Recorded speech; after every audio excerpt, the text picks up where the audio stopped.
Once upon a midnight dreary, while I pondered, weak and weary, over many a quaint and curious volume of forgotten lore, while I nodded, nearly napping, suddenly there came a tapping, as of someone gently rapping at my chamber door.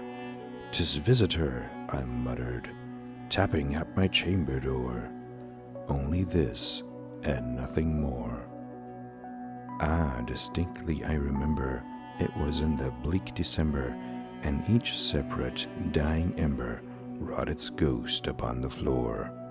Eagerly I wished the morrow, vainly I had sought to borrow from my books surcease of sorrow, sorrow for the lost Lenore, for the rare and radiant maiden whom the angels name Lenore, nameless here forevermore. And the silken sad uncertain resulting of each purple curtain thrilled me, filled me with fantastic terrors I've never felt before, so that now to the still beating of my heart I stood repeating, "'Tis some visitor entreating entrance to my chamber door, some late visitor entreating entrance at my chamber door. This it is, and nothing more." Presently my soul grew stronger, hesitating then no longer. "Sir," said I, "or madam, truly your forgiveness I implore, but the fact is I was napping, and so gently you came tapping, and so faintly you came tapping at my chamber door, that I scarce was sure I heard you. Here I opened wide the door. Darkness there, and nothing more." Deep into that darkness peering, long I stood there, wondering, fearing, doubting, dreaming dreams no mortal had ever dared to dream before. But the silence was unbroken, and the stillness gave no token, and the only word there spoken was the whispered word, "Lenore." This I whispered, and an echo murmured back the word, "Lenore." Merely this, and nothing more. Back into the chamber turning, all my soul within me burning, soon again I heard a tapping, somewhat louder than before. "Surely," said I, "surely that is something at my window lattice. Let me see then what thereat is, and this mystery explore. Let my heart be still a moment, and this mystery explore. 'Tis the wind, and nothing more." Open here I flung the shutter, when, with many a flirt and flutter, in there stepped a stately raven of the saintly days of yore.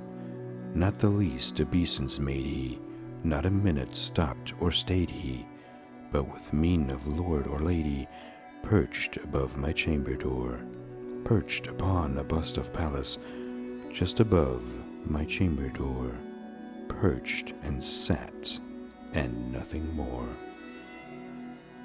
Then this ebony bird beguiling my sad fancy into smiling, by the grave and stern decorum of the countenance it wore.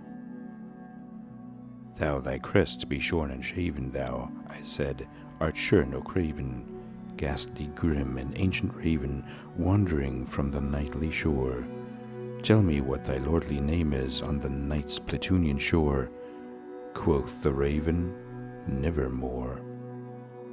Much I marveled this ungainly fowl to hear discourse so plainly, though its answer little meaning, little relevancy bore, for we cannot help agreeing that no living human being ever yet was blessed with seeing bird above his chamber door, bird or beast upon the sculptured bust above his chamber door, with such name as Nevermore. But the raven sitting lonely on the placid bust spoke only that one word, as if his soul in that one word he did outpour. Nothing farther than he uttered, not a feather than he fluttered, till I scarcely more than muttered, "Other friends have flown before, on the morrow he will leave me, as my hopes have flown before." Then the bird said, nevermore. Startled at the stillness broken by reply so aptly spoken, doubtless, said I, what it utters is its only stock and store, caught from some unhappy master whom unmerciful disaster followed fast and followed faster, till his songs one burden bore, till the dirges of his hope that melancholy burden bore, of never, nevermore.